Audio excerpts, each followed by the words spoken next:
Okay, why don't we go ahead and get started here, some close, 9:31, right on time, all right. All right, everyone, well, welcome, thanks for coming today. So, let's see, so to start with, do you have any new members or visitors today? I know we have at least a couple. All right, hey, you want to stand up quick, give us who you are, whoever wants to go first? I'm Mary. Yep. I was recently introduced to Sterling by Carl, play baseball together.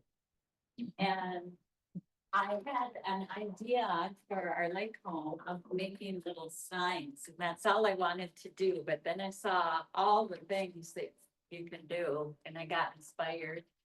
So I'm really a squirrel star. Potential squirrel star to be. I'll find out. Me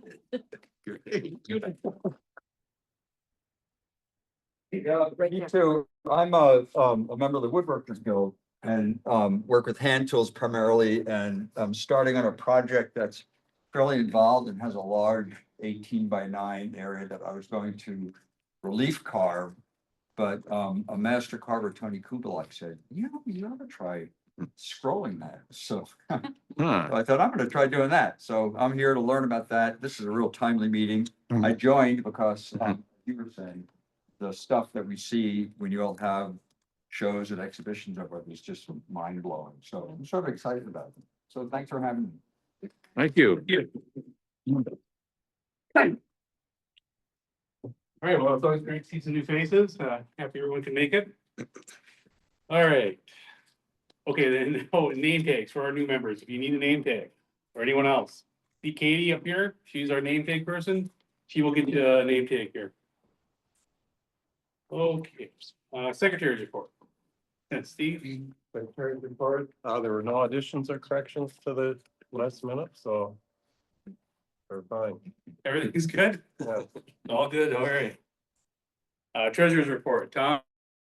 Well, your really incompetent treasurer forgot to bring the written report for you today.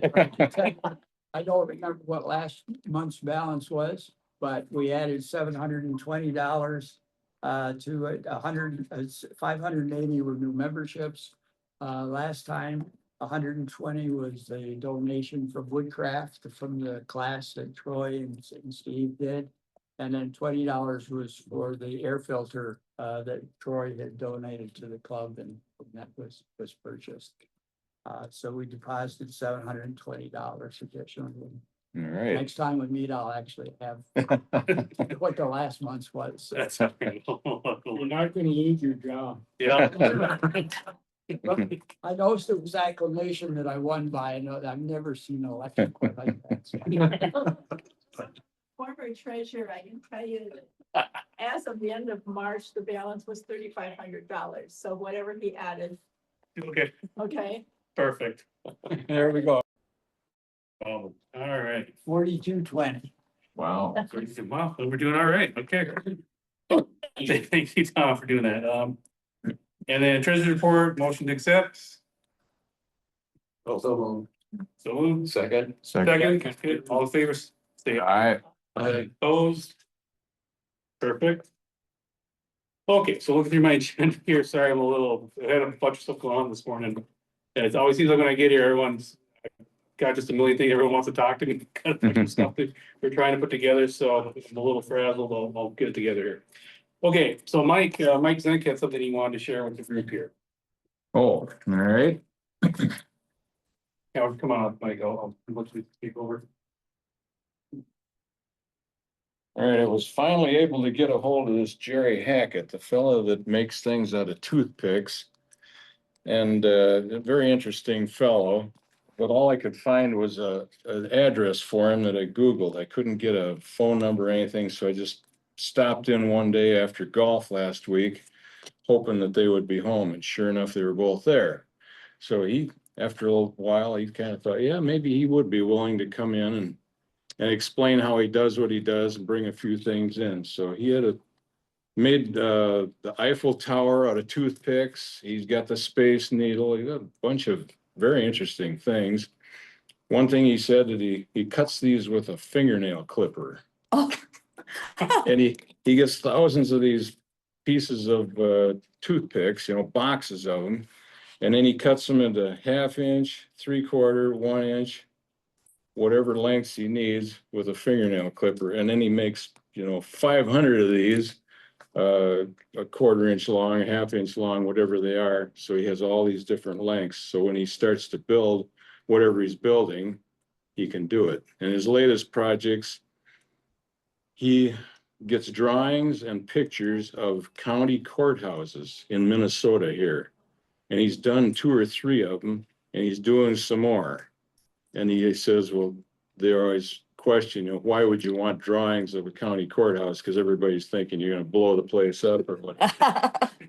Anyway, they do, after he tells them what he's doing, then he gets the drawings, and generally when he's done, he just donates it to whatever county it is. So if he did Dakota County, they get the thing, and they're about good size, 2 foot by 3 foot, all made out of toothpicks. Cool. So we're gonna try to get him for September, October. Thank you. Thank you, Meg. All right. So a couple weeks ago, actually, about a week or two ago, there was the Northern Woods exhibition at the Eden Prairie Center, presented by the Minnesota Woodworkers Guild. I did mention that at the last meeting, but Warren did actually go down there and take some pictures. So we have some pictures to share with you. We have a guild member right here. Yeah. Go to the show? Yeah, I was in the show. Oh, Yeah. Oh, I mean, I saw you there. Maybe you could explain some of these things, because I don't know all the background on most of it. Well, if you want me to, sure. That would Yeah. be great. If you don't mind. Oh, yeah, because I can't really talk to it. Okay, well, this piece is by Mark Loeb. He's sort of in the pantheon of woodworking guys. He's had stuff at the Smithsonian show, and he does extremely creative pieces. This one is a scissor cabinet. It opens, that's open, what you're looking at. I think It there's- closes. Yeah. And yeah, Wow. that's Mark. And then that's a piece he made that's based on Alice in Wonderland. And he has he's expert at doing patinizing with copper. He does inlay with pearl and all sorts of other materials. And this piece has a secret drawer that opens up, and there's a key.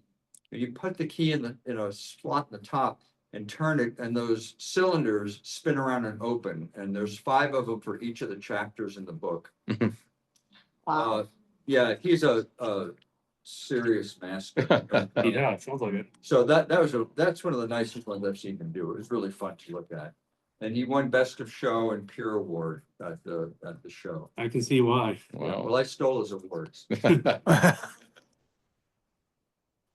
That piece, I'm not sure who that, Richard Gotts. right, okay. And that's, yeah, and I don't know what award he won for. Maybe It was for technology, technically. technical, okay. Technical expertise is usually do with the fineness of the joinery and the type of joinery. And obviously he excelled at. Did he explained And there that. was no glue involved in that, it was all joined. Right. Oh, good. Yeah. Yeah.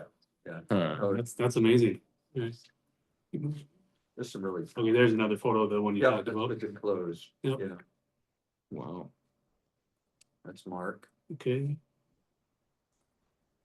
But that's a. Yeah, it doesn't fly. The thing that, and you may want to comment on this also.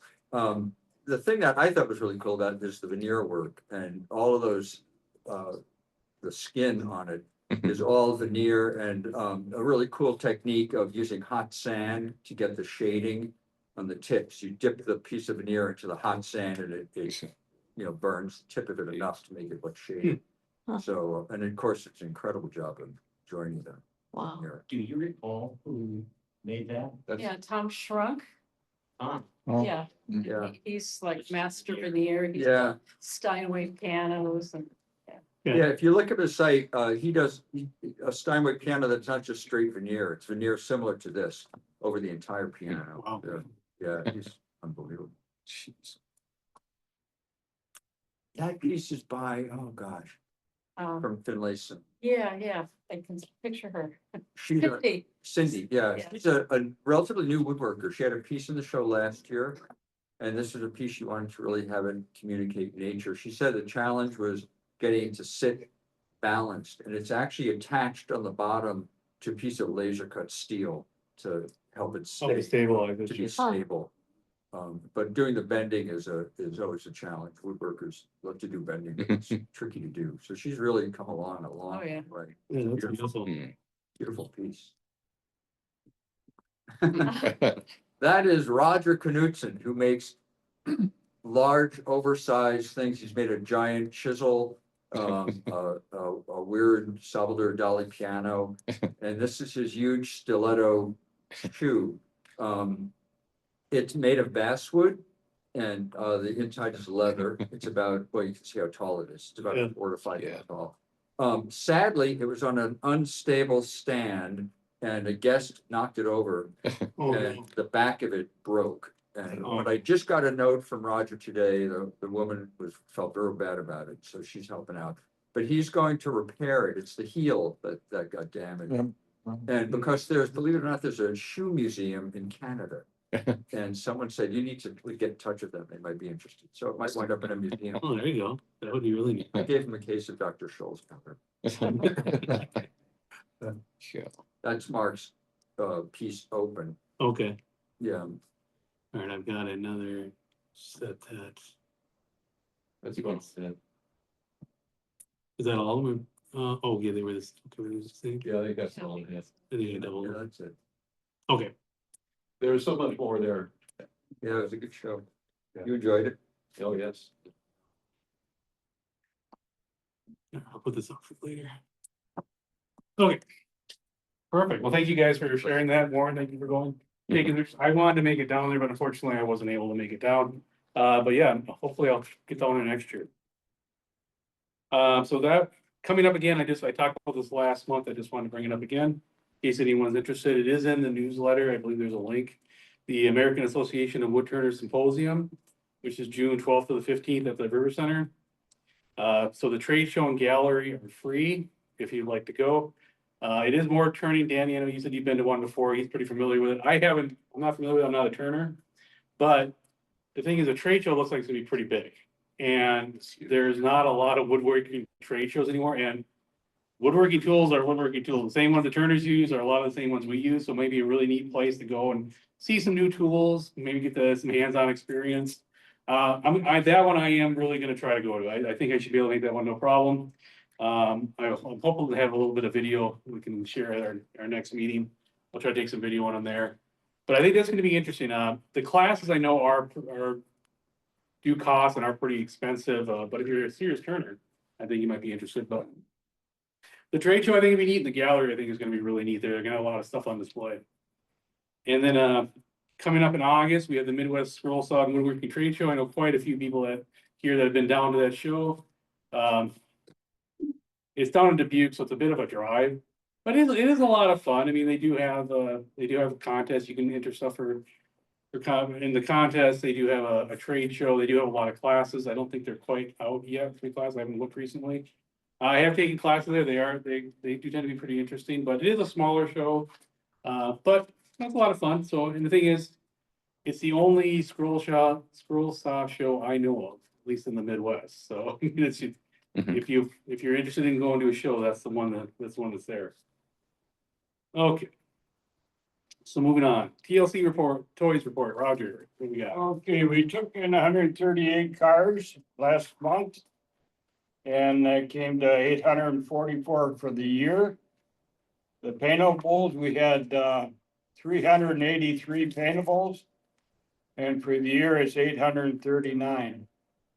So we're halfway on the cars right now. Perfect. So we got a little ways to go, so we can always use cars. Okay. We've got quite a bit of stuff for the state fair, so we're pretty good set in that area. That was my next question, is gonna be safe. We've got patterns now for Halloween. Okay. It seems like a long ways off, but we don't meet until September, so Right, we gotta get that done, and then Thanksgiving, and then Christmas. perfect. Yeah, now's the time to start doing those Halloween ones, get them Yeah. done all over the summer, bring them to the December meeting, we got them in time. We can get them to up TLC Toys, and they can distribute them in October. So always good to think ahead on that. All right, Don, you wanna talk about State Fair? Yes.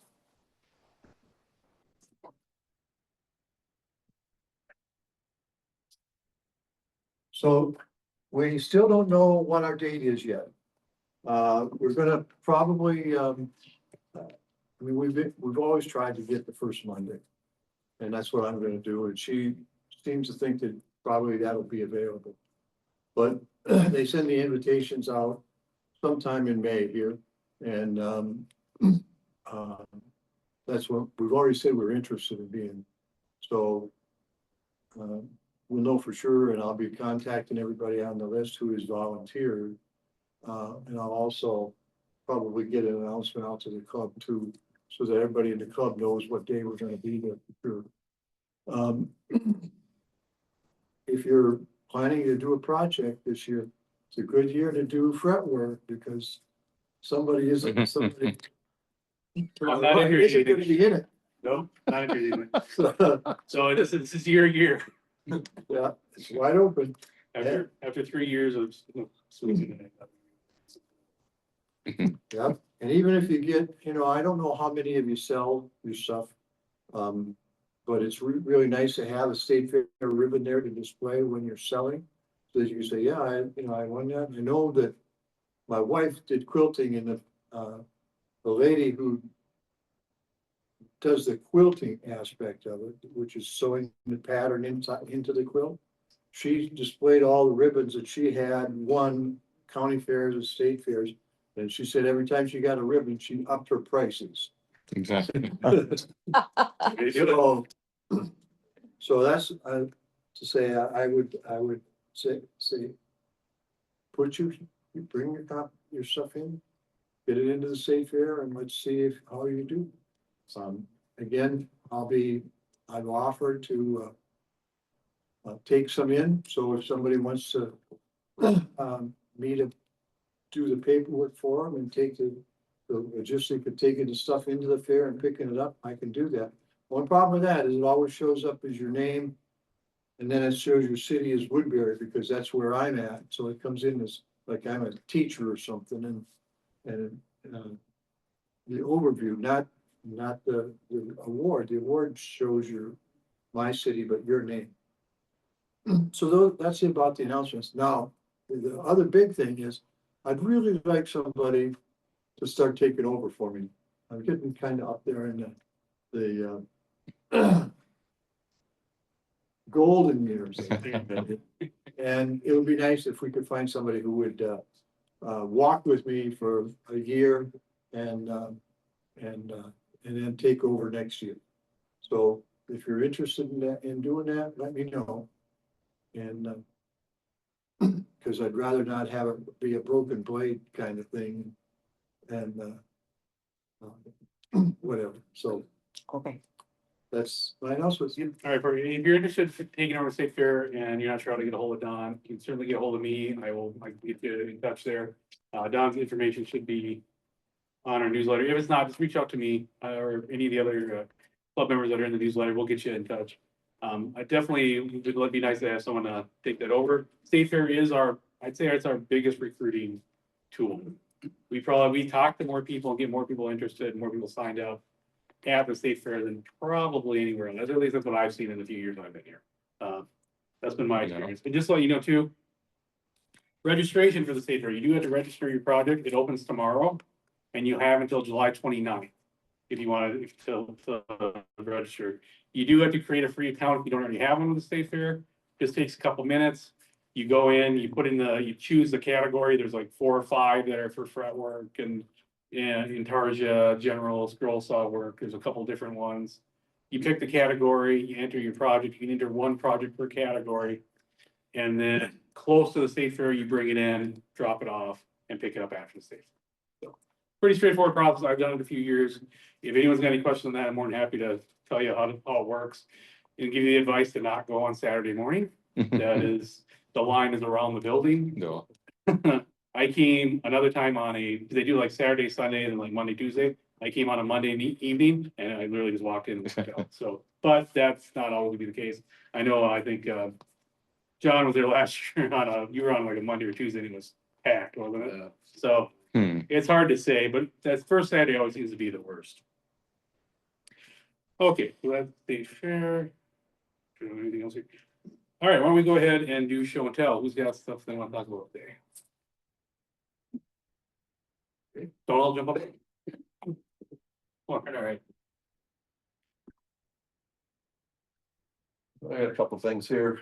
This is more about this, the piece that I put this on, not difficult fretwork, but it's a Steve Good pattern, I'm sure. And I just modified it to fit this.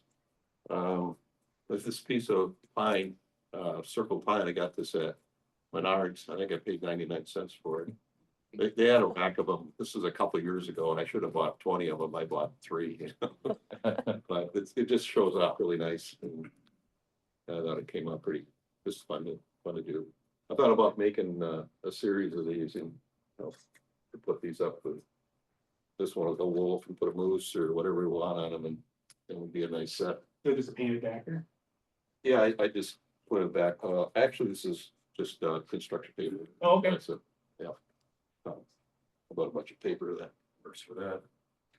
But then, as I said earlier in the meetings, this is the second, this magazine that came out for the summer of 25.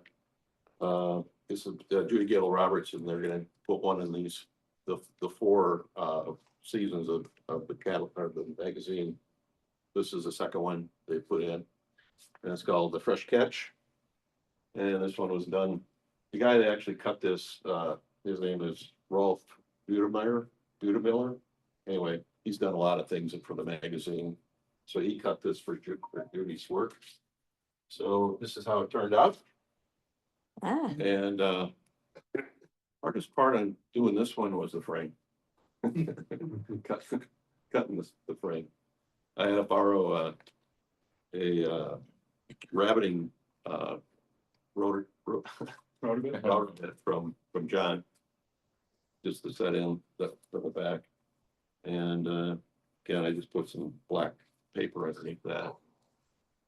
And it came out all right. But again, doing the fretwork for me is the easy part. I struggled with the frame. But I finally found it. This was actually a panel door made out of oak. I used up most of it for cutting a circle.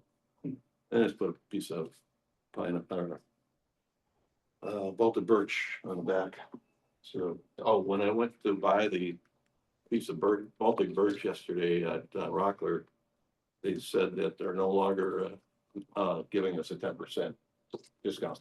Really? So I don't know what happened there, but maybe somebody could follow up on that.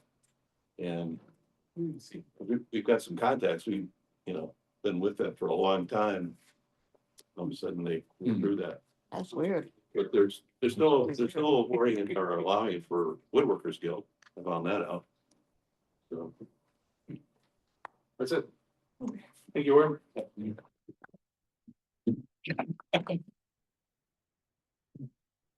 Well, I know you're all asking yourself, why did you do something like this? But about 10 years ago, I started and I had this idea of making it in tarsia and just kind of, it just got to be so much. I was spending hours and hours on it, not getting anywhere. So last winter, I dug it out of, literally had an inch of dust on it, and I decided to make it less complicated, because originally I was doing different angles and different, so I just started it and I got a lot of scrap around, and you can see they're not always the same thickness, because I wasn't worried too much about that. So then at the end, I threw in a couple little fretwork things. So I don't know.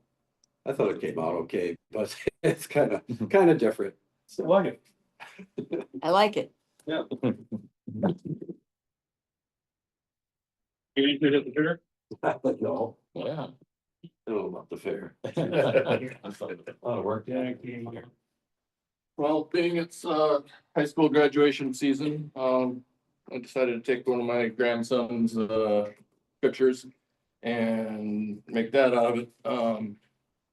I should have brought the picture and then you could see that it really does look like it. Take my word for it, it does.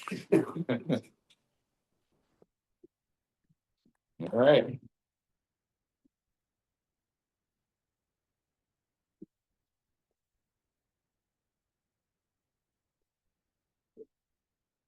Another one that my wife wanted a butterfly that Steve good pattern. It's just bulky birch and walnut. Very nice. I think you said. 1/8 inch. Hey. Wow. All right, thank you, everybody. So. I was gonna do a tip, tip of the day, but I didn't have time to come up with one. Anyone have a tip of the day they want to share? Mike, anything? I got something, Mike, I knew Mike could bail me out. just in case. Always find a tip of the day. That's right. Okay, I got number 99 blade here. And the tip of the day is whichever way, if you go feed from the bottom or the top, grind off one of the tips, so it's easier to feed through. So if you got your holes, of course, you come from the bottom, it's easier to get through the hole. If you come from the top down, you could do it the other way around. So what size hole do we have to drill to get that? About a 3/4 inch. 7, 8. Trim holes off. Some makers of blades, they put a little notch at the top. It's not angled, but it's notched down. A little bit. And sometimes it's on both ends, and sometimes it's just on one end, and it's maybe on the bottom, and it's your kind of bottom feeder. Yeah. So Yeah, I believe Flying Dutchman does that on their Ultra reverse blade. One of their blades that signify which is the actual the top. I find it's very inconsistent. Yeah, it is inconsistent. Yeah. Don't count on it. I wouldn't count on it, no, but I have noticed Or it that, even being there. because I bought a selection of Flying Dutchman when I first started out. It's like one pack of everything just to try it out. And I noticed that some had a little notch to try to signify Yeah. a blade direction or something along those lines. Perfect, thank you, Okay. Mike, appreciate it. No problem. You should ask somebody to volunteer, not me, to do a tip of the day next month. Yeah, there we go. I want to volunteer. If we want to get voluntold to do a tip of the day. September. For September. Next month.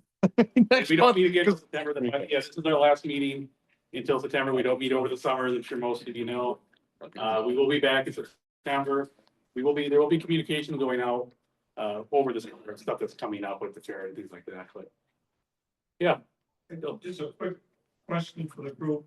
If there are topics that you would like to be brought to the meeting, I have some of the responsibility of helping putting that together for next year. So now is an opportunity to inundate me with all kinds of stuff that otherwise you wouldn't say. And I won't ignore everything, but I will be looking for.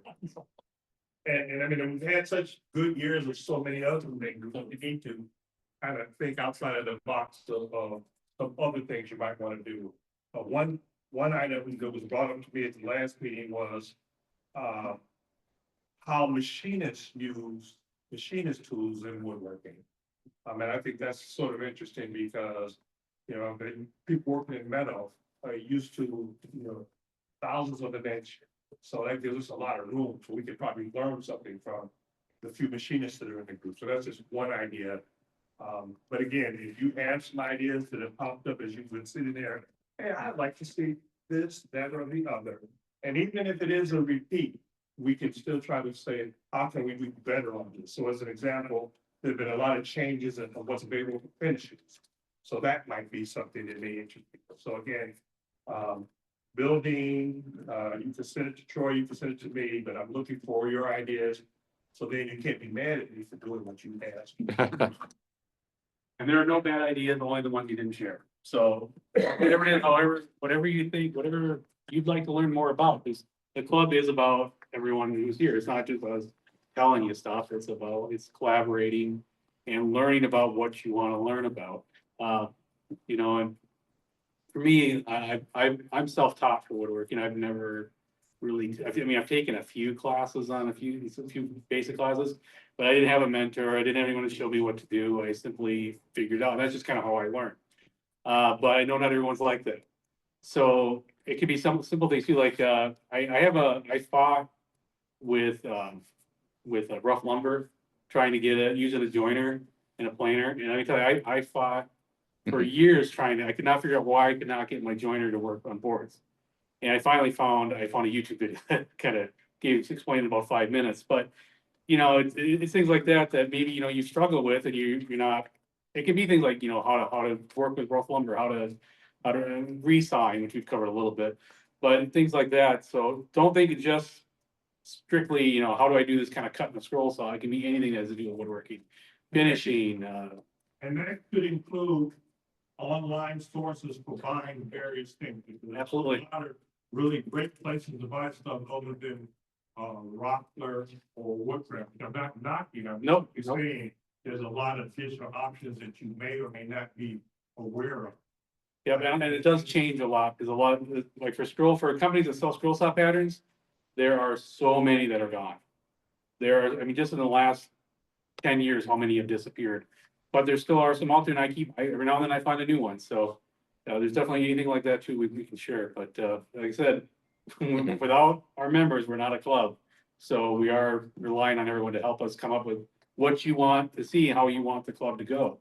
Because it is, you know, it is a group that we decide what we do as a group. And how we're gonna move forward. And I think we're sitting really well right now. I mean, the club, I think we've, the treasury is looking good. I think we've got some good stuff coming up. I know we talked about doing maybe another class in woodcraft in the fall. I need to reach back out to the tool library. Maybe do that again in the fall. That one's a little tougher, they're kind of a tough location, but it was a lot of fun. I did two of those, and I know quite a few of you guys came with me and helped, so. Yeah, so we'll have a lot of that stuff coming up, but the big one now, State Fair is coming. Mhm. Well, that one's always a ton of fun to do. You know, it's a long day for us that show up there and bring the saws in there all day. But Don had a good idea where he was going to, give everyone a window, like, here's your window, you work, 8 to noon, you work, 2 to 5, whatever. Just to kind of break it up a little bit. Because it can get a little crowded, sometimes it's a small space, but it's a lot of fun, just, handing out stuff to the kids. Getting people talking about scrolling, they're asking a lot of good questions, we get members, it's really fun, and I really encourage anyone that can to enter something. Because that's the best part, is when you can say, hey, you see that over there, the big blue ribbon, yeah, this guy over here made it. Or this lady over here made that, and that's their project, and so. But we'll have more of that coming up, but unless anyone else have anything they want to add or questions they want to ask? Well, I don't know. I don't know a lot about the Woodworkers Guild. I know I'm not, like you said, a member. Sure. And I know the president of the Woodworkers Guild. I worked with him. Okay. His name's Ed Noy. And I was thinking of reaching out to some of those, maybe Ed, or I don't know if you know some other people that would have given some presentations for your meetings or whatever. And something that might fit for what we could, use as well. I can give you the address and email of our program manager, Oh, okay. because he puts Well, together. that'd be good. We can get with Bill. Maybe we can reach Yeah, out to them. yeah, Give it to Bill, yeah. okay, all right, who's Bill? Yeah, that. Oh, back there. Okay, as an example, I remember Woodworkers Guild, they are broken up into smaller groups of stuff. And I saw a CNC presentation once that I thought all of us would love to see. Because it's another way to spend your kids' inheritance, And I've seen people use CNC machines to start portions of a project and then fill in otherwise too. Sure. So that's just one of the many things that come to mind. So CNC is interesting also, a little bit of laser can be kind of interesting, because there's some stuff you can do to enhance your projects with laser. I know I talked to Carl before about possibly using a laser to etch your name and stuff on the back and things like that. I looked into it a little bit, but I just, the time. I work full time, so it makes it a little tougher. I haven't had much time to touch scrolls, so other than fix scroll across here. Lately, that's all I've been doing.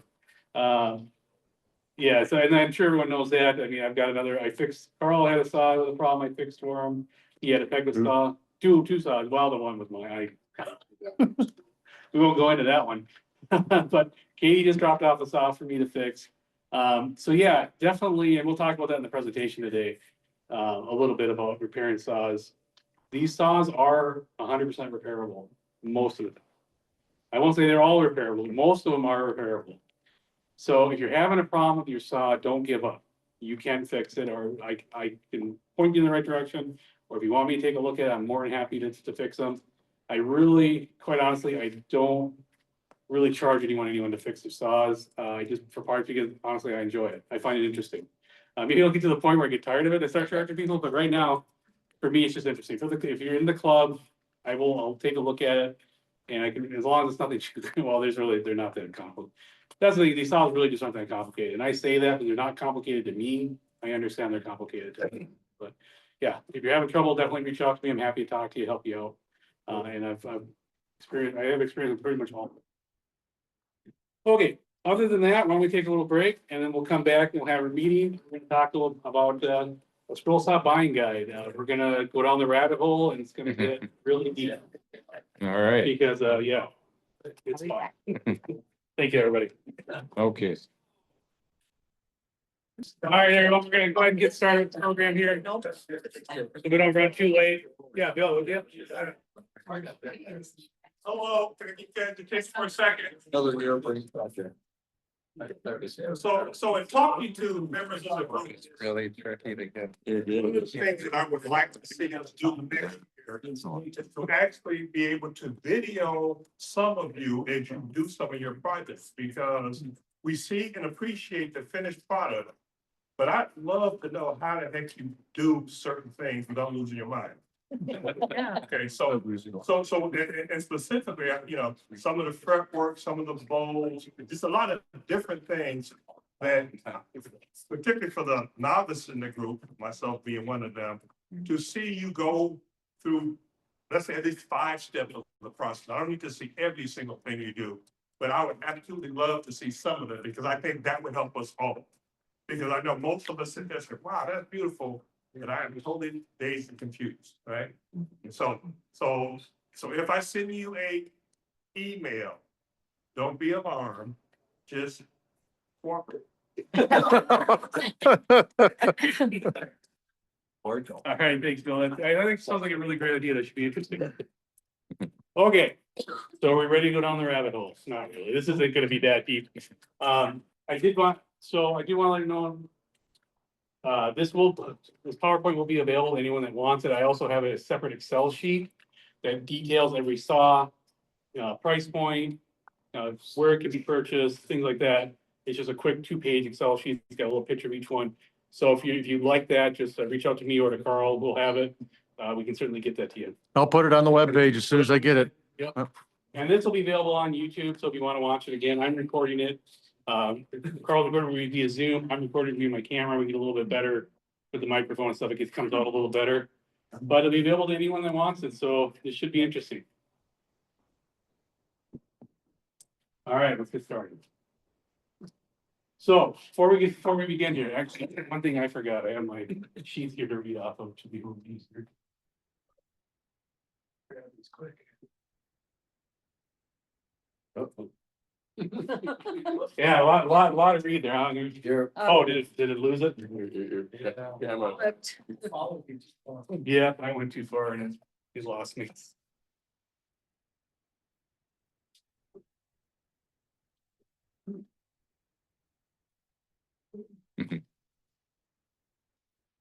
Oh, there it goes. Okay. All right, so a few notes before we begin. So I'm gonna go through this pretty quickly. All scroll saws, no matter how well made, will eventually wear out and need to have parts replaced. So high quality tool manufacturers have parts available for purchase, and some offer repair services. Low quality tool manufacturers do not have parts available and do not offer any kind of repair service. This is a big one. Any scroll saw that failed due to a manufacturer defect. A scroll saw failing while under warranty does not mean the particular brand low quality.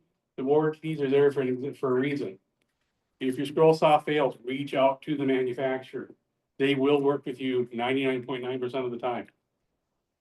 I've seen a lot of on my Facebook, a lot of people really just ragging on DeWalt's and things. Oh, I had this off for a month and it's making noise, it's not working. I'm like, reach out to DeWalt's. Why aren't you reaching out to manufacturer? And then one guy said, oh, I reached out to DeWalt and yeah, they told me they had this problem all the time. He goes, and I brought it to a service center that was like, 20 minutes away and they fixed it. Well, that's why warranties are there. So, and I know that's kind of basic, but I was just surprised how many people didn't realize that. The vibration is the enemy. Saw that vibrates excessively is not fun to use and will cause frustration and discomfort. You'll most likely be spending many hours in front of your saw. A quality saw can be the difference between an enjoyable hobby and a former hobby. Mhm. That is very true. I first started, my saw I had was, I thought it was a good saw. It was a Delta. I didn't know any better. It was a little Delta 16-inch. That thing vibrated and shook so hard. I mean, I gave up for 15 years. I just quit. I didn't do it until I got a Hawk and then kind of changed my mind. So pin versus pinless blades. Every saw I'm talking about today is pinless. We're not gonna bother talking about pin blades. It's a whole nother subject. We've talked about a little bit before, so everything in this presentation is pinless. Okay, so I'm gonna try to cover every scroll saws currently for sale. However, I'm sure I may have missed one or two. It's certainly possible. And then all scroll saws currently in production are parallel arm or double parallel arm designs. That's all that's available today. I think we were talking about new saws that are available for purchase. We're not talking used. That's a whole other presentation. We're talking new saws. That's all that's manufactured today. Through the 1980s, through the 2010s, you had C-frame saws and oscillating loop, like the, I didn't think of something, the Eclipse. Those are no longer made. They're no longer made, and you can't get parts for either one from the manufacturer. Now, you may be able to get parts, but not from the manufacturer. Okay, other than Hawk, Hegner, and possibly Delta, none of the companies covered in this presentation make scroll saws. They don't own a factory that makes scroll saws. Most tool brands contract with the original equipment manufacturers that are called OEMs that make scroll saws and other tools from many different companies. So what happens is a manufacturer makes a scroll saw, they put DeWalt, Delta, Pegasus, whatever name is on there. And it's made in a factory and they ship them out. So it's not actually made by these companies. That's very common with tools and manufacturing today. It's nothing unusual, nothing wrong with that. Okay, for each side list, the parts are available. Parts are available for manufacturer or third party representing the manufacturer. I just say parts are available. If I say parts aren't available, that just means that the manufacturer doesn't offer parts or partner with a third party manufacturer or third party company that offers parts. Doesn't mean you can't get parts, it probably does, but doesn't 100%, it just means that the manufacturer doesn't support parts for their particular machine. All right, and one last thing, I strove to make this presentation as accurate and factual as possible, keep my opinions to myself. However, many of my observations are based on personal experience with these saws and the manufacturers. I personally have owned, repaired, or used most of the saws in this presentation. There's only a couple saws in here that I haven't physically touched or used. It's in addition, I'm human, I make mistakes, so please keep that in mind when viewing this. So I may have made a mistake or two here. I hope not. But I really did a lot of research, trying to make this as accurate as possible, as I want it to be an accurate presentation. So I'll do this real quick. This is a very brief history of scroll saws. So 1978, Hagner introduces German-made parallel arm saw in the USA. This is the first modern scroll saw. So when I say modern, that means the saws you see today that are small, they're benchtop style or on a stand. The saws we're going to be talking about today, prior to that, they were really big. Either you had the treadle style that look kind of like with the new ones, or you had these really big ones that were made by Delta that had a spring at the top that pulled down. It was really complicated. They were hard to use. They were really expensive. Okay, in 1980, RBI Industries designed and introduced to the US Hawk line scroll saw. Oh, Nuts. okay. Yeah, we'll keep doing that. Thank you. I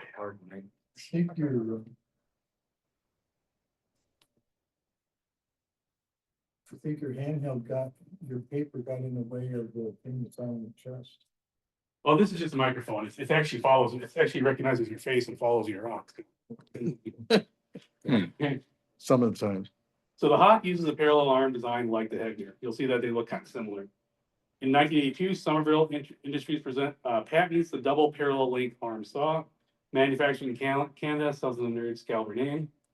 1996, Somerville licensed their design to DeWalt and manufactured the DeWalt scroll saw. And production of Excalibur and DeWalt saws moved to Taiwan around 2003. After Somerville sold to General International around 2014. General International sold to a Chinese company. The manufacturer in Taiwan retains the rights to the Excalibur saw design, but not the Excalibur name. That's going to come into play later. You'll understand why I went over that. So then 2015, 2019, Jet, Seiko, King, and Pegasus all introduced their own Excalibur style saws made by the Taiwanese manufacturer that owns the rights. And then the Taiwanese manufacturer continues to make the DeWalt saw. Around 2016, the company that owns General National produces a Chinese-made copy. Maybe you shouldn't have it follow. I know. What is it? Fix him. What is it supposed to do? Supposed to follow It's going to shut it off. That's again. Okay, we'll just stop. Mhm. Okay, so around 2016, Hmm. the company that owns General National, it was sold to a Chinese company. They produced a Chinese-made copy of Excalibur saw selling under General National brand. Sometime between 2022 and 2024, the Chinese Excalibur stops being sold in the United States. Okay, then in 2019, 2025, several tool brands introduced their own branded saw manufactured by the Taiwanese company that owns the original Excalibur. Several other brands introduced their own Chinese-made versions of the Excalibur style saw during this time as well. So that's just kind of a real brief history. You'll see, well, 1978 is when the saws we're seeing now, that design. 78 is when Hector came out with their parallel arm, and then Hawk, and then Somerville came out with the double parallel arm. Those are the two types of saws you see today. So they've been around almost 50 years. All right, now we get the fun stuff. There's 4 levels of scroll saws. Professional, which will, and I'm gonna break this, the first thing's all broken down by these levels. So those saws are designed for high volume production work, reliability, durability, value most. Precision engineered using high quality materials. Fewer moving parts on other saws and are easily repaired when needed. Prosumer, it's kind of a made up word, just means kind of halfway between professional and consumer. High quality saws, they're still great, used by pros and amateurs alike, but most of them were not designed for high quality production work. Many scrollers find these saws easier to use than professional level saws, but they have more moving parts, making them less durable and more complex to repair than professional level saws. Consumer saws. So these saws are designed for small scale use by casual hobbyists and beginners. Lighter duty, using lower quality parts than prosumer professional saws. However, they are much less expensive and can be a good budget option. The final is runaway. Avoid these saws. There are better options available for only a little more money. These saws will only lead to frustration and disappointment. Let's start with our pro saws. So I'm not going to read through this whole thing. I'm just going to give it real quick. So basically these saws are built to last. They have a more of a straight up and down cut. When I say oscillating, when your scroll saw is going straight up and down, oscillating means it moves like this as it goes up and down. So it moves back and forth. What that does, it gives you a faster cut, but it makes it harder to do really tight, intricate corners. So the two saws we're going to talk about on the professional level either have a full, almost true straight up and down cut or are adjustable.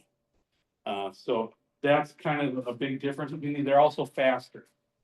You'll note you can go up to 1750 RPMs. Other saws don't cut as fast. That might not be a big deal to you. To me, I like that they cut really fast because I cut fast.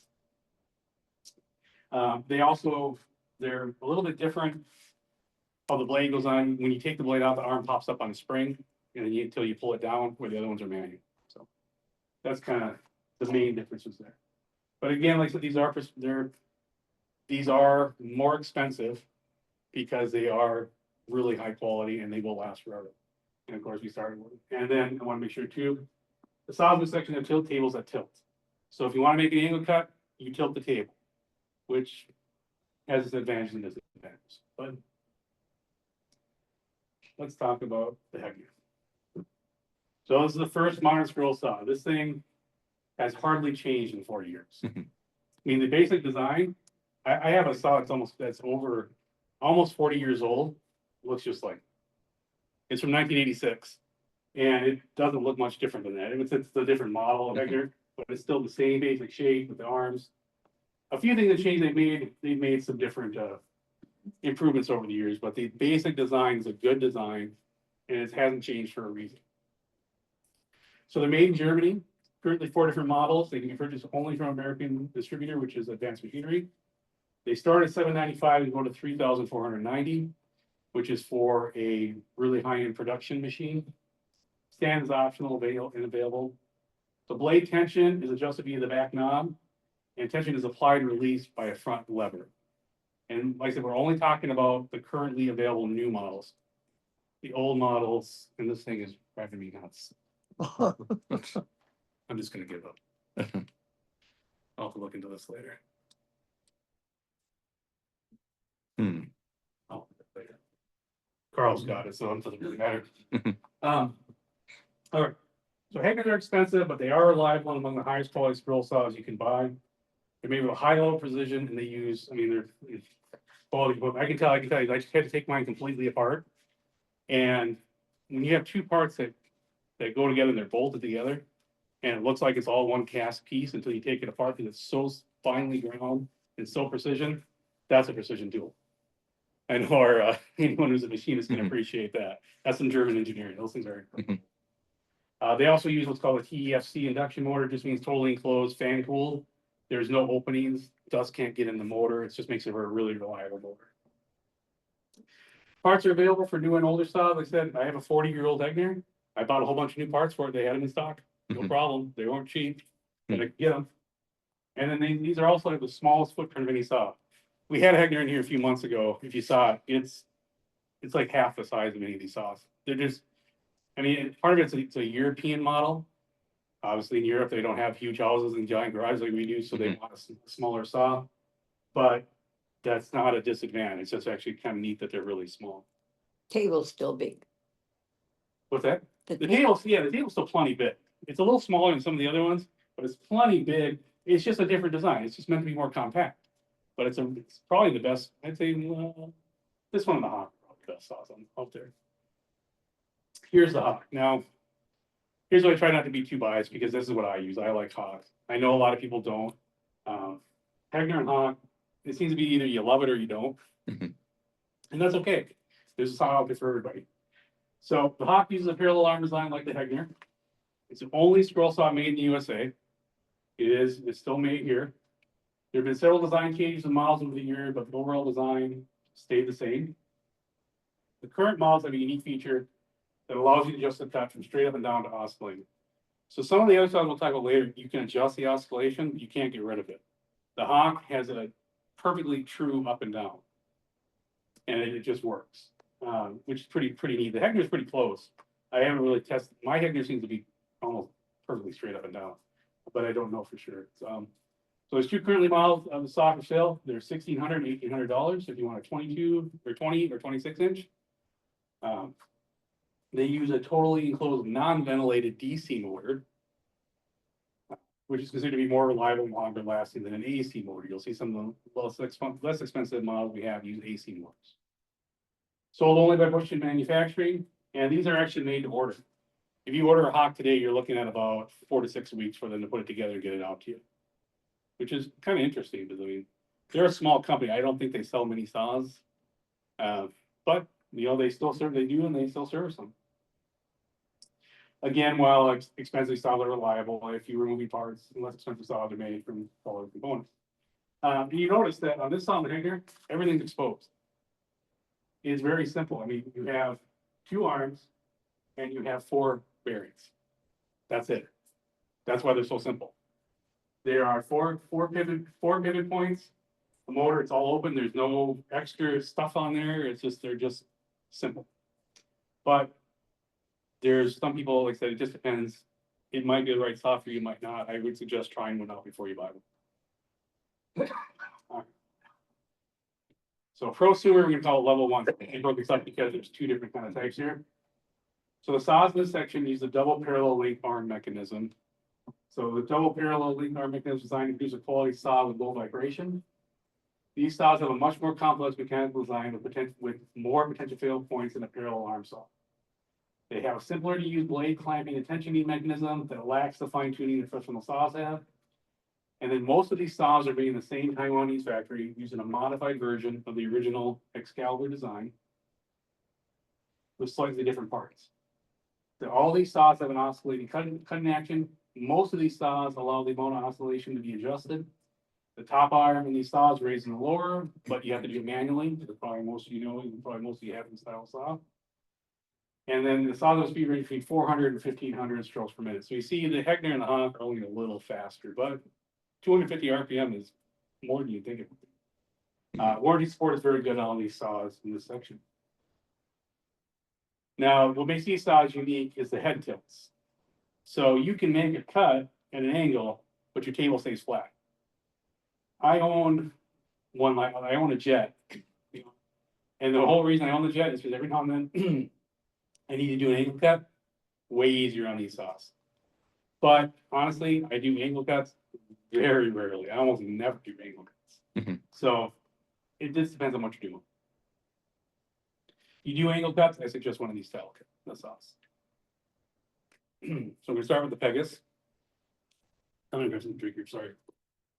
Should have grabbed this. Drawing over here.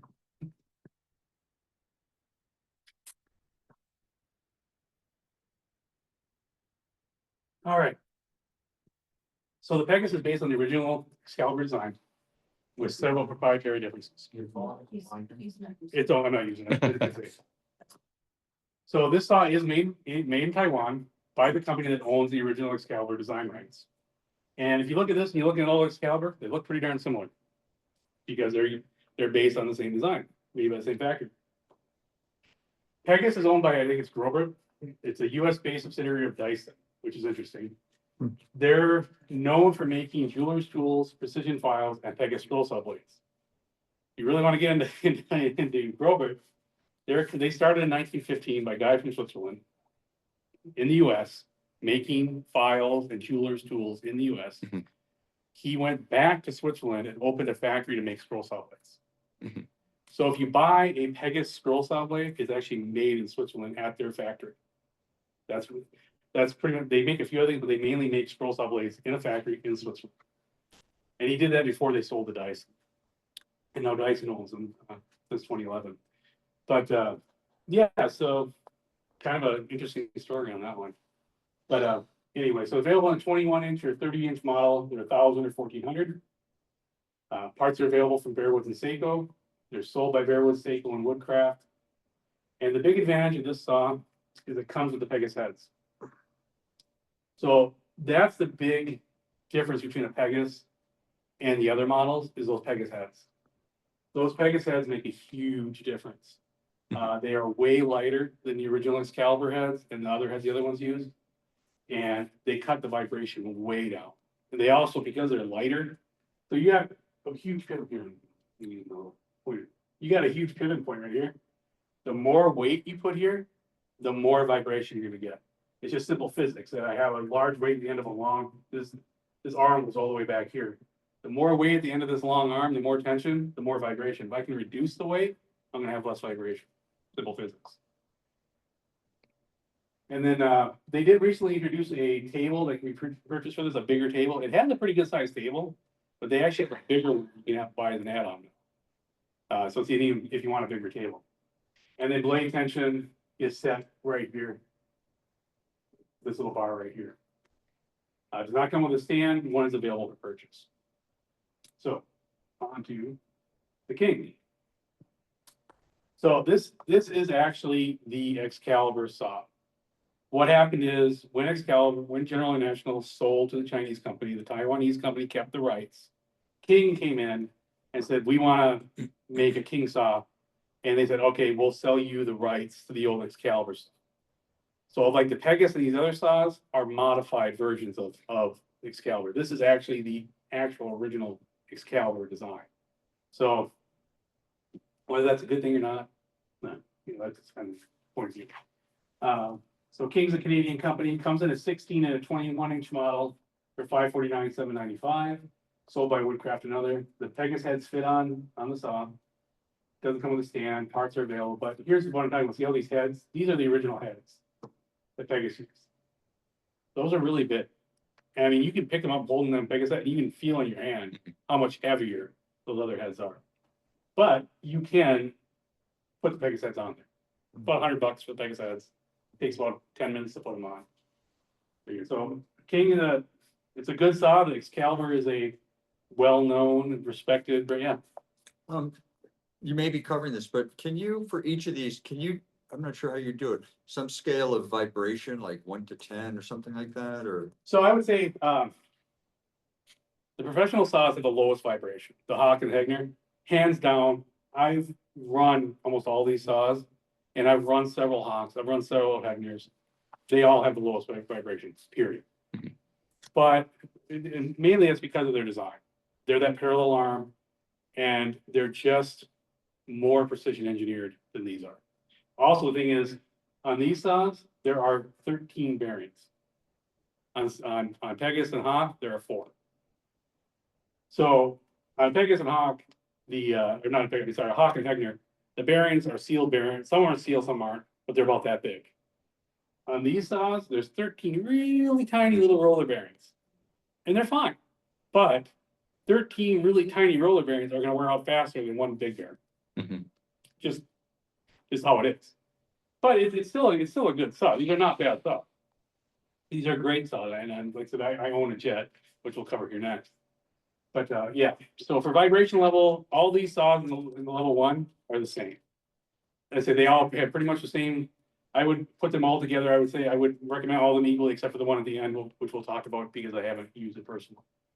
But as far as vibration goes, anything professional or prosumer, you're not gonna have any problems with vibration. These do vibrate more than a Hawk, but not in a way that I think is a problem. Not so much that I would say don't buy one of these saws. Thank you. Yeah. So Seiko. Seiko's an interesting one. So again, based on the original Excalibur design, made in Taiwan, the same factory. Seiko is based in the USA. Now, Seiko sold and supported Excalibur for many years. And until they stopped production, General International sold off.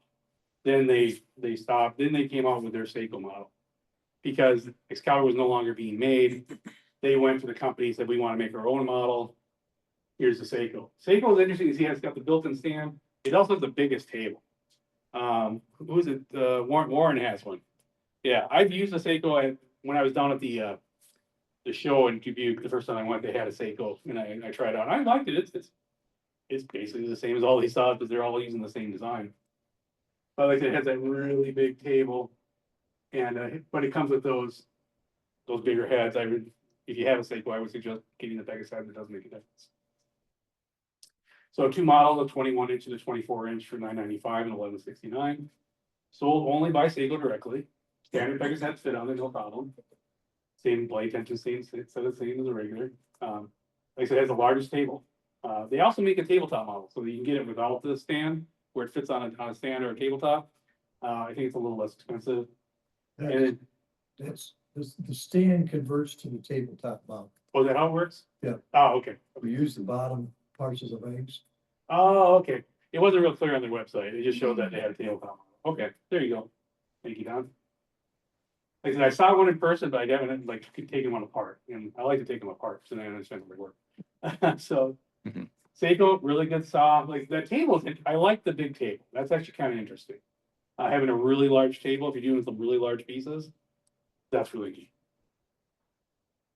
Going back to the Seiko, Yeah. right up there in the top, just above the arm, Oh, the angle gauge. there's an angle gauge built in. It's not built in, it just sits in there, and you can get your vertical, your perpendicular blade, down to the 0.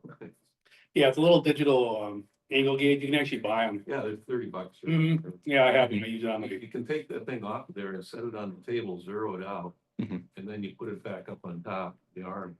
And you can, it'll show you exactly where your arm is compared to the table. Yeah, no, perfect. Thank you. I take that out and put it on my drill press too. Yeah, exactly. Yeah. And use it other places too. It's a neat little trick, and Seiko's the only one that has that. Yes. Yeah. The other thing they have is a magnetic, Oh, the cover. cover Mhm. for the whole table. And it has, so if you're doing, top feeding, it's easier to line up the blade, make sure it's gonna hit In the center, yeah. the center of the hole. Yeah, so Mhm. that's a couple of unique features of it. Seiko is an interesting one. Yeah. Yeah, Seiko is interesting. I said they are a smaller company based out of Texas. And I forget the name of I think he's retired now.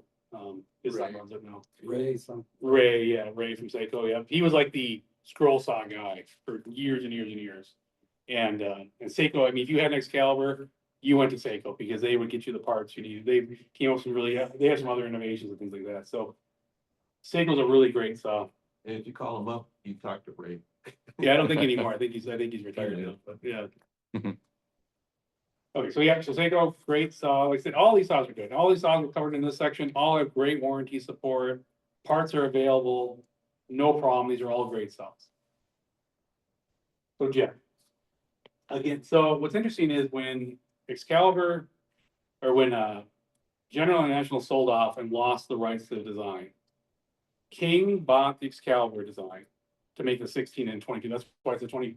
That's why it's a 21 and a 16, and that's why the DeWalt's an 18 and a 22, or the Jet is an 18 and 22. Because Jet went to the manufacturer and said, "We want to make a Jet saw." They said, "Well, we already sold the rights to King. You need to make yours different so they don't compete." So that's why this one's an 18 and a 22 inch, and it looks a little different. Jet also has a unique blade holding system. This is actually kind of cool. The way it works is you normally have a thumb screw on the side, and then you have the lever to flip the side. With the Jet, you flip that lever forward and it pops open. You put the blade in, you flip the lever back, it pinches the blade and tensions it all in one stroke.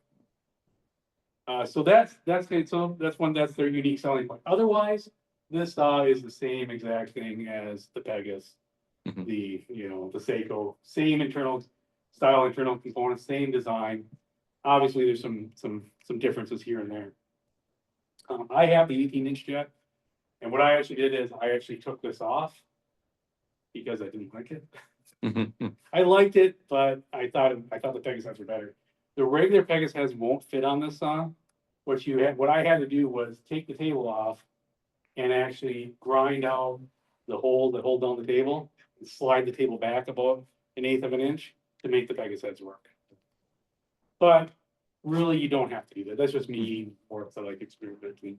Could I make it? Is it really that much better with the Jet heads? Yeah, not really. I don't think it was really worth it, but I was curious. I like to take things apart. So sold by Home Depot, Rothler, Woodcraft, and others. Now here's where we're gonna come into a really interesting one. So Jet is owned by JPW Industries. JPW owns Jet, Powermatic, Bailey, and a couple other companies. So they're a US-based company. So this is their Jet saw, right? And you see it's $829,999 for the 22-inch. Well, I found that, so originally I had this saw in here and the price was different. But I looked yesterday, this saw is $447 right now. It is a Jet with a different paint job. Bailey is owned by JPW. So this is a Jet. There is 100% this is a Jet saw with Bailey colors. I don't know what's going on with Bailey, because if you remember last month when I talked about the air cleaners, I bought the Bailey 8 air cleaner that's the exact clone of the Jet for $200 less. That air cleaner is gone. I mean, it's just gone. You can't get them anymore. I mean, a few places have them, but like if you go on Bailey, it doesn't even exist on their website. I think what happened, my speculation from having worked with manufacturers and stuff in the past, is that Jet or JPW decided, hey, we're going to introduce a bunch of stuff under the Bailey line. And we're just going to use our Jet designs. And we're trying to build Bailey, get them more, but Bailey makes a lot of metalworking tools. And they were a small company that JPW bought a few years ago. I think what happened is these aren't moving. Nobody's buying Bailey because nobody knows what they are. And they're closing them out. So if you want a really nice saw for half price, there is shipping on it. I think I threw it in my car. I almost bought one, but I like sleeping in the house, so I decided not to. But with tax and shipping, it was just under $600. That's crazy. Parts. It's just Jet parts. Jet's a big company. You have no trouble getting parts. I would run, not walk, to buy one of those saws. If I didn't already have 4, I had 5. I sold one. I would buy one of these saws because that is insane. And the Jet or Bailey are a really nice saw. There's no, I think somebody has a jet here. Oh, she left. But they're really nice saw. So if you're looking for a saw, go buy that. And do it quick, because I don't think they're gonna be around long. Although maybe. I looked, when I first started doing the interpretation, I looked and these saws were 709. Like, oh, well, you know, that's good. It's $200 off. I looked yesterday, it's like 447. What the heck? I mean, they're giving them away. Yeah, you should buy two. So anyway, so that's the Bailey. It's exactly the same as the Jet, different paint job, same company, same manufacturer, same saw. Lots of expensive. Okay, so Grizzly. This one. This is probably the only one that I haven't seen in person. Or of these saws. I am 99% sure this saw is made by the same Taiwanese manufacturer as the other. You look at the saw, it is the 100% exact design, and I know that that manufacturer is really, really touchy about anyone touching their design. That's why those black Excaliburs, the Chinese ones, I have a feeling that's why they're no longer available. I think they got sued because they stole the design and they own the patents on these designs. If you look at this, that looks 100% like the Pegasus. Interestingly, it's $709, but I think that a part of that is Grizzly is a huge company. So they can sell for less because, you know, you think about Pegasus, they're selling through Bear Woods. It's a smaller company. They're probably doing a lower volume overall. Where if I'm Grizzly, I can come in and say, you know, I'm buying, you know, 1 million units from you of span saws, scroll saws, table saws. I'm going to get a better price. I think that's all they can sell for less. But it does have and the main reason I think that it's from the same factory, because as soon as this came out, all of a sudden you can get a bigger table for the Pegasus, which is the same size as the Grizzly. The Grizzly has a bigger table. So all of a sudden Pegasus has the same size table available as an add-on. When Grizzly came out with this, yeah, it's too much of a coincidence. Grizzly claims this is made in Taiwan. I have not seen one in person. I'm not gonna recommend it just because I don't feel comfortable recommending something I haven't seen in person. All these other saws I've seen in person, except for the Bailey, which is just a jet.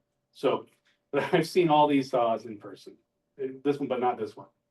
And yeah, but it could be a good deal. So if you see the Grizzly and you can get one, then you go for it. All right. So let's move on. So we're gonna talk about prosumer level 2 saws. So saws it's actually the same double barrel link arm mechanism. These saws are less expensive. Costs are kept down by using less expensive components, such as an AC motor instead of a DC motor. Does that really make that much of a difference? Honestly, the motor is the least likely thing on your saw to ever break. It does happen, but it is the least likely problem you're gonna ever have. Those motors that are made today, AC motors and DC motors, they just go forever. I mean, the saw, you're not really putting it under that kind of stress. I mean, these things will just run. Motors are really reliable. They're simple machines, and then they work. So, okay, so while still a decent quality saw, they do not offer way to adjust the blade oscillation and have a slightly lower overall build quality. Part of it, you'll notice that like on the Pegasus and the Jet, that's two pieces of sheet steel that are actually welded. So it's actually a welded frame. These ones are actually put together out of cast pieces. There's no frame. If you remember, I took that DeWalt apart, when I took the sides off, it all kind of fell apart. That's because those are just pieces of cast metal that are bolted together. The Jet, the Pegasus, ones like that, those are actually welded together. And you can take everything off that and you still have a base that's completely solid welded. That's the main difference. Warranty support on the DeWalt is good. I don't know about the Delta. So again, in the saws in section, that tables that tilt instead of, that's all the other difference as well. So here we go, the DeWalt. Everyone knows the DeWalt. DeWalt is a totally solid saw. I'm not gonna knock the DeWalt. I own one. I've owned several. I've rebuilt several. There's nothing wrong with these saws. They are a great saw. And so the retail price is $5.99. Last week at Home Depot, they were $3.99 again. I don't know what's going on. $3.99? They were $3.99. Holy cow. And now they're $5.99 again. I don't know what's going on with saw. I don't know. I mean, with everything that's going on in the world, and let's forget. On Woodcraft, they're selling it for 730. Yeah. Whoa. Home Depot's got it for $5.99. Home Depot, I bought it for $3.99. Yeah. Here and there. Hmm. You know, the prices are all over the board. There you go. The, DeWalt is, I have concerns about DeWalt, let's just say it. So DeWalt, if you don't know, is owned by Black and Decker. Black and Decker Stanley has owned DeWalt for a long time. They're a huge company. I've worked with DeWalt. I sold DeWalt tools for many years. I worked with DeWalt. They used to be great.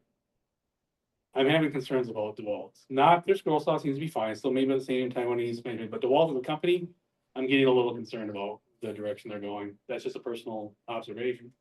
Take it out and read them on.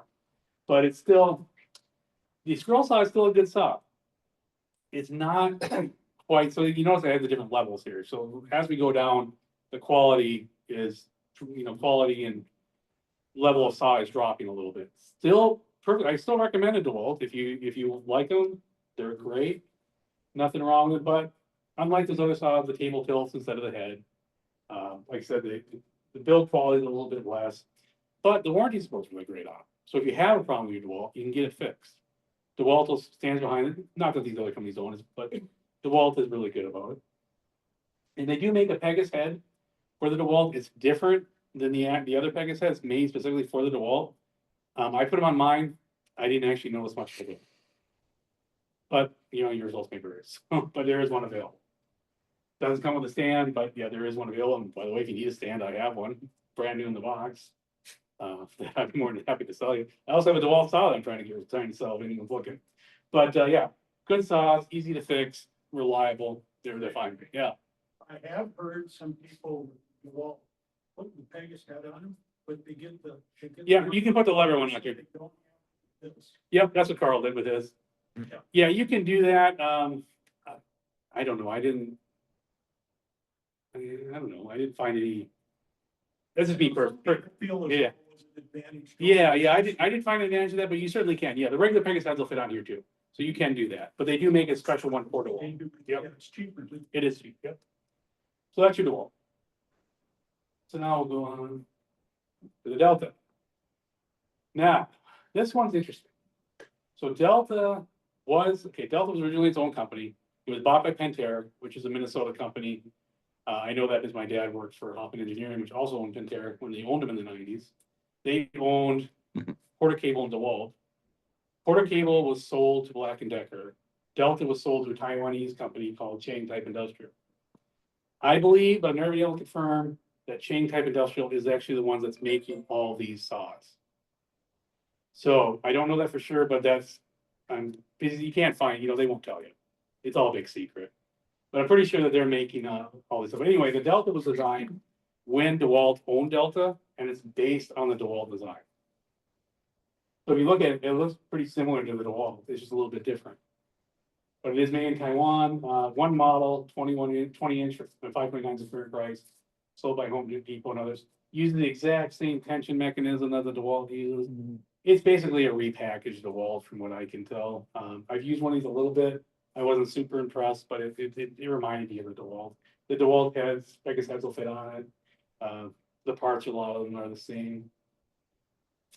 Doesn't come with stand, one's available. But the big one is parts are not available.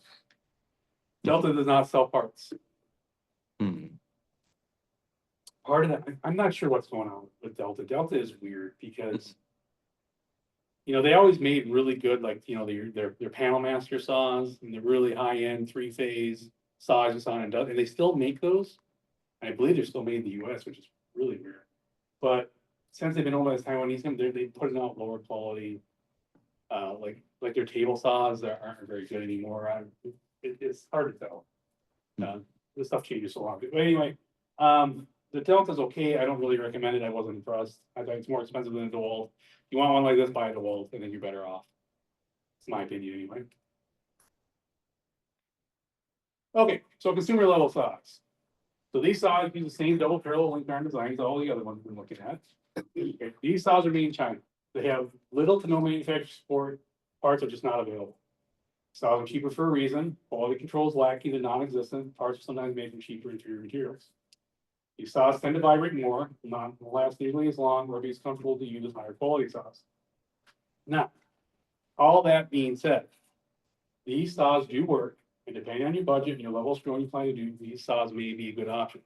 So I'm not knocking these saws. I'm just laying out that there's a reason these saws are less expensive. They're made in China, they're not as well built. So again, the top arm lowers and raises on these saws manually, and they're very similar to what what we already see. Warranty support, hit and miss. Some of them might support it well, some might not. Look good. And again, the head tilt some saws and instead of a table, making it look that much easier. So the big one, the Bauer. Everyone's heard about this one. This came out not too long ago from Harbor Freight. 22-inch saw. It's $280. So it's Chinese made variation of the original Excalibur. The blade tension, very similar to the Excalibur, is a little bit different. I've used the saw, it seems all right. Vibrations on par with other ones in this price range. I was able to find the exploded parts here and confirmed it uses the same models of bearings and the same places as the prosumer saws. So if you look at an exploded diagram here, it's got the 13 bearings, and they're the same model of bearings that the other ones are using. It's obviously a copy. I mean, you can just look at it, you can tell it. It's a copy that was changed enough so they won't get sued. But the bearings are they're just off the shelf bearings. They're not special bearings made for scroll saws. They're bearings that are using all kinds of things. You can literally go to Amazon and buy the bearings because they're using a bunch of things. But so I don't know for my guess is that they're using lower quality bearings, more plastic, although these saws are pretty darn heavy. So it's just, yeah, I mean, here's my point is you can't sell a scroll saw for $280 and have it be the same quality as one that costs $1,000. It just isn't gonna be that efficient. It's just simple math.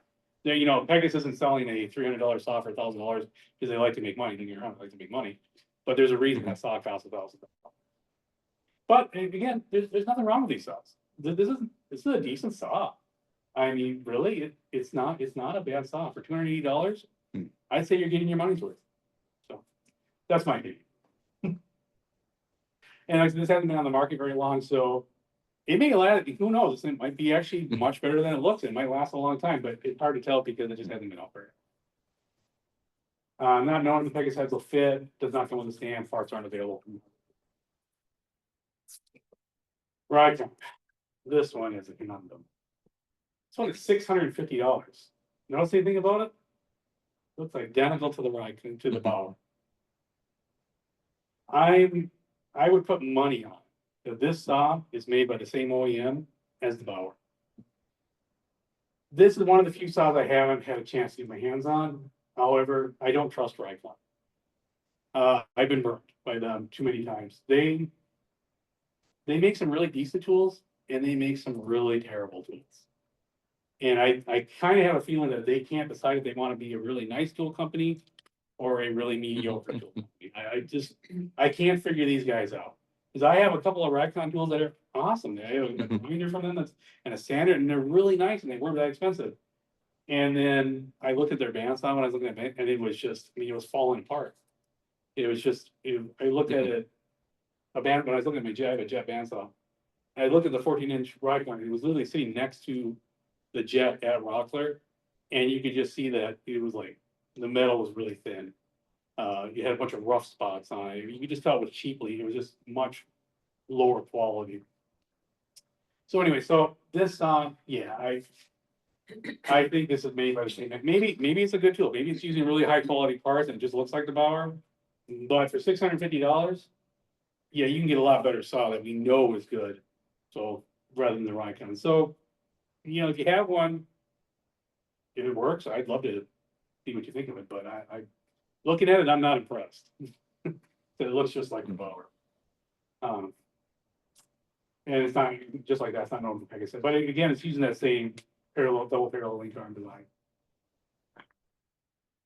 This one's interesting. This is the butt tool. I don't know anything about that tool. But again, look, looks just like the Bauer and the Rikon. It was a lot less money. This, I couldn't find anything. I could find very little about butt tool. And all of a sudden, they got a bunch of tools on Amazon. I think they're like Vedvar. You ever heard of Vedvar? They're a Chinese company that has just flooded the market with cheap Chinese tools in the last few years. Seems like some of their stuff is okay. But they're literally a Chinese company that is just selling as cheap as they can. Like, I no experience with this saw, but it looks just like the Bauer. And I mean, even if you look at the right guy, you got the same. I would put money on it, that all three of those saws came from the same factory in China. So I wanted to cover that one. Just so anyone asked, hey, I saw this one. Well, yeah, I thought you. I guess I would pass just because we know there are saws that are in this price range that are known to be good. Okay, so we have one more saw in this section, and this one has a table that tilts instead of like the other ones where the head tilts. So the Wen. I have used the Wen. I wasn't super impressed with that. That was fine. This appears to be based on the copy of the DeWalt design. As you look, it's got the foot. It's got a few things that are different to keep from getting sued, but it's very similar to the DeWalt. And that was my experience. It was pretty close to the DeWalt, a little bit cheaper. Right here's the lever for tensioning the blades. You know, DeWalt goes side to side. This one goes up and down. Yeah, I'd say vibration was pretty close. Maybe a little more than the DeWalt. Again, it looks like the Pegasus heads for the DeWalt might fit, but don't know. Again, durability, longevity are not known. Saw's not been out very long. It doesn't come with a stand. So hard to recommend. Like I said, I only used it a little. I thought it was fine, but yeah, I wouldn't completely knock it, but I wasn't impressed, so. Okay. So runaway levels. These odds, you see one of these odds, just run the other direction. I cannot stress enough, and I'll explain why here in a minute. So these saws use a parallel arm design. So like the Pro saws, they have that parallel arm, right? To make a good parallel arm saw, it must be precisely engineered and use high quality components. That means the holes and the bearing, they have to be 100% perfect on center, and they have to be perfectly balanced. And I mean, it has to be just precision, or they will vibrate off the table. And that's what these do. They will vibrate off the table. Is there not precision? It's cheaper to make a parallel arm saw than it is to make a parallel link arm, a double parallel link arm saw. But it's cheaper to make and not make well. It's expensive to make and make well. So if you spend the money, you make it really well. It's a great saw. You don't spend the money, you get one of them. Also on these blade changes are cumbersome, sometimes requiring special tools. Vibration levels on these saws make them really hard to use. I mean, if I use that old Delta I had, I would cut for 20 minutes and my hands hurt so bad from that vibration. I mean, I take my hands away and my hands just ache. You still feel it vibrating afterwards. That's how bad it vibrates. And that's what these are like. So these saws will wear out quickly. They never use at all. They're much better options for just a little more money, sometimes even less. Parts are not available for any of these saws. So we're just gonna do so these are the saws I'm talking about. This is why I'm worried about DeWalt. DeWalt. What the hell do you think? DeWalt, Black & Decker used to make this exact saw under 4 cable. This saw doesn't even use bearings. There are no bearings in this saw. There are metal sleeves. Assuming it's made just like the Porter cable, and it looks exactly like the Porter cable. I actually know someone who had that Porter cable saw, and he wore it out in a couple months, and then when he found out it didn't have bearings. He just had metal sleeves. He went to replace the bearings, and there was no bearings. So while maybe it's somewhat okay saw, not by, but for $299, go buy the Bauer. You know, it's even less expensive, or better yet, spend a little bit more and buy the other DeWalt. DeWalt should be ashamed of themselves when putting the DeWalt name on that saw. That saw is junk. I mean, that's why I worry about DeWalt. Because they're putting their name on some really inferior products. Tell us what you really think. Yeah, not on these saws. Grizzly, this one right here, that's this saw. Same manufacturer. I mean, you look at that is 100% the same. Jeez. Yeah, And they want 420 for that thing. wow. The Ryobi's just just a cheap saw. Shot Fox and this other Rikon. Yeah, these are all. I mean, you look at the price of these. So, all right. So let's say I'm gonna spend $420 on this, like, for this Grizzly. you know, another $100, you can go buy a DeWalt. And get something that you know is at least good. So, and these are just a few examples, there are many others out there, all the saws fishing, all these can use pin, these are all pinless saws. Although some of them do require an adapter, use pinless blades. I believe this one requires adapting. Yeah, so that's just a few of them, so that's just. Like I said, I tried to keep my opinions out of it, so I got to these. I am ashamed of that saw. I mean, they don't care what I think, but I'm embarrassed. I'm embarrassed for them for putting their name on that saw. That's really bad, so. Yeah, that's about it. So getting any questions? Yeah, Warren. Just tell me how important stand is for vibration. Thank you, Warren. That's a good point. Yeah, having the proper stand can make all the difference in the world. So a lot of the saw here will go. So like the wall, they make their own stand. I'm not a huge fan of it. It's kind of it's a 3-footed, but you know, the thing is, somebody took the time to engineer that stand, to fit that saw, to work with that saw.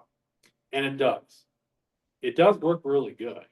It's just, it's a little weird looking. I mean, I'm not a huge fan of it, but it works. And if I just put this saw on my workbench, to give you an idea, like I had Steve Spegus over at my house, so I was working on it. And I just had it sitting on my workbench.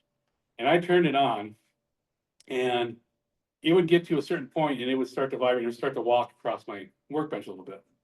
Now, the reason that is that my workbench isn't 100% perfectly flat all the time. It warps and changes. So the feet weren't quite sitting all the way down in the corner. So it was causing it to wobble a little bit. Well, as an experiment, I just stuck my hands down in the corners and pushed it down. And all of a sudden it stopped wobbling. So having your saw attached to a stable stand makes a big difference, because if you just have it sitting on your workbench and it's not bolted down and clamped down, it's not gonna sit quite level. There's always gonna be a little bit, and it's gonna bounce. And if it has that, if it's not sitting level and it's not held down, you're gonna get vibration. So you do need to, yeah, definitely on any of these saws, make sure they're attached. Now, you don't have to use the stand from the manufacturer. I had my jet on a cheap stand I bought at Menards. But it's bolted down and everything's tight. You wanna make sure that that stand is nice and tight and it's bolted down nice and tight. You can put little, like on the, see, get to the. So you see the little feet under here on the Bailey? What I do is I remove these and I actually put little rubber isolator feet and then bolt it down. Gives you just a little extra protection from vibration. But yes, it is extremely important to make sure you have, if your saw is vibrating, make sure it's bolted down tightly and that your stand is, all the bolts on your stand are tight. That will make a huge difference. On any of these saws, so even like the Hawk and the Hegner, well, the Hawk comes with its own stand, the Hegner, yeah, it's the same thing, but on the other, any of these other ones, you wanna make sure you hold it down. It's very important. You're probably gonna ask me to leave if I ask you this question. No, you can ask. The, and I think it's probably a runaway saw, but I'm new to this, I was looking around. And, there's a Dremel makes one, have you seen that? It's not longer produced. So, and when it was it just a piece of trash? Yes, yes. Good, I was thinking more delicate. I thought so, all right, good. So, yeah, like I said, there are a ton of saws I didn't cover here, because they're no longer made. Right, I didn't want, if I started getting into, we'd be here for a week, talking about saws that are no longer made. I mean, Sure. So I wanted to make this as accurate, so if you're gonna go buy a new saw today. Okay. So if you want to talk used saws, talk to me, because I repair them, I've owned a lot of used saws. There's a lot of used saws out there I like, there's some I don't. The problem with most used saws is you can't get parts. right. So like the C-frame saws, there is a dedicated group that loves Yeah, I can the see. C-frames. Which is the old Delta, it literally was a big C that rocked back and forth. That blade would oscillate, I couldn't use it, I mean, you can't do any kind of detail work with it. But there's a dedicated group that really loves those, the Eclipse, which I know John and I think Katie, you have an Eclipse. That is a really interesting one, I wish the Eclipse was still made, because I would love to get it. I keep looking for one to come up, so if anyone wants to sell their Eclipse, talk to me. I would like to get, that uses a really unique system, and that gives you an absolute true straight up and down cut. But it's got some other interesting quirks. It actually uses a belt inside. They're really funky. I haven't, I've seen one in person a little bit, but they're kind of cool. So yeah, That's good. That answers my question. yeah. I know, and, you know, and the thing is, my whole point of view is, whatever saw you have, the only bad saw is one of them get used. If it works for you, you can ignore everything I said here. But if you're looking to buy one and you wanna know what one should I buy, these are the ones I can recommend, and some that I didn't want to recommend for various reasons. But I also wanted to point out why, if you're doing a lot of segmented bowls, you're playing a lot of angle cuts, you want a tilting head saw. Right. If you're not ever gonna do an angle cut, then maybe you don't care, maybe you're fine with a tilting table saw. You're like me, you own both. So, well, or four altogether. How many bearings are in the wall? 13. 13? Just like all the other ones. All right. Another question is the Pegasus, Uh-huh. on the wall, it's a kit. Do you have any idea how expensive that is? And can you describe what the benefit would be for installing it? The Pegasus heads? Pegasus head, The Pegasus head under the wall? yeah. Okay, yeah, so the Pegasus head under the wall is this right here. It's very similar, I think they're about $80. And the thing is about if you look at the, let me get back here. So you look how big this is? See how big that is? Yeah. The Pegasus is maybe a third that size. The Pegasus head, so let's go to the Pegasus head, so that Pegasus head right there, you can't really see too good here. That is made out of lightweight aluminum. It's like aircraft aluminum, and it's about a third the size of like this head. It's also, I'd say, probably a third the weight, yeah, but The other thing about the Pegasus head is actually machined, that's. exactly, yeah, these, not stamped out of. yeah. These are stamped, they're actually multiple pieces. The Pegasus head is actually machined out of one solid piece of aluminum. And it's a lot lighter, and it makes a huge difference on this stuff. When you get to the DeWalt, you notice how small that head is? It's just like pot metal. I think they're just cast. The DeWalt, the Pegasus has, yeah, they're better, they're fine, but they're not much lighter, so they don't really make that much of a difference. Is there a slight difference? Yeah, when I put my Pegasus heads on my DeWalt, I'm like, I could barely notice it. When I switched from the Excalibur heads to the Pegasus heads, oh, night and day. It went from just crazy to, oh, this is actually so much more easier to use, and so much more comfortable. With the DeWalt, if you need, this is the way I look at it. If your heads are worn out, buy the Pegasus heads. Don't buy the DeWalt heads. Don't pay $50. Pay another 40, get the Pegasus heads. Yeah. It's probably worth it. Is it worth it to replace a good pair of DeWalt heads? Probably not. I didn't notice much difference. Yeah. There's not much. Yeah, Another big difference too is like on your DeWalt, the actual screw is going into the blades. Yep. Where the Pegasus has got an insert where it actually. Yeah. Stays. Remove those inserts. Yeah. Yep. And that's what was That happening. makes a big difference. And that's why I replaced my DeWalt is because it was slipping. Yep. It was Yeah. slipping and you had to buy the whole head. Yep. Where with the Pegasus, once you have the Pegasus heads, you can just get a kit to just replace those little inserts. Yeah, that's a good point. So, the screw, you know, the screw on the side here, you can't see it here, but on the other side, there's a thumb screw. On the DeWalt, it's just literally a off-the-shelf thumb screw. Right. On the Pegasus, it's a special thumb screw that has a little hardened steel insert. Right. That's very flat, that fits in the bottom. So when that insert pop, it's got a little O-ring, you pop it out, you pop in a new one, off you go. And it's hardened steel, so they will last long. That's why I say if you're gonna replace your DeWalt heads, buy the Pegasus. The kit comes with everything you need. It comes with new sleeves. Because the other thing too on the Pegasus is the sleeves are longer. They go all the way through the head. Whereas on the original, it didn't go all the way through the head. So it has longer sleeves, so it's more supporting. So that's also an advantage. But it takes about 10 minutes to swap out the heads. It's really easy. It's really just two bolts. They use not a hex head, it's a, what do you call it? Yeah. Torx. Torx, yeah. Yep, Torx head. and you pop out the old sleeves. I would re-grease, I'd throw a little grease and bearings over you, pop them in, you're done. Same thing for the other ones, just a different style. Yeah, DeWalt stand tilts a little forward. Is that yeah, it has a good big if you, back where you can lift it up. is that good if you're seated or I have mine tilted. do you like it? Yeah, I tilt, I actually, for my hawk, I put 2 bricks on the back legs. And I tilt it just a little bit, because I find it a little more comfortable. Otherwise, you're kind of hunched. Where it allows me to stand up a little straighter, especially when I'm doing a lot of fret work, and I'm there for hours. That hunched over the whole time gets really uncomfortable, so that comes in more into seating position. Things like that, yeah. And a lot of those thumb screws you were talking Yeah. about is the same pitch as what's in there. You can just change the thumb screw without changing the pitch. Yeah, the thumb screw is just a thumb screw. Yeah. It's nothing special, it's literally, But it's with the insert there, it's not making the hockey sticks out either.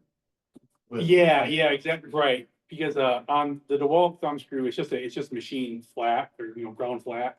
Where on the Pegasus, it's actually that hardened steel insert that fits it in, it's very flat. They're only like $6 from there. Yeah, you can get them from Bearwoods, yep. Any other questions? All right, well, I hope everyone found that informative. It was interesting to put it all together. So, Thank you, Troy.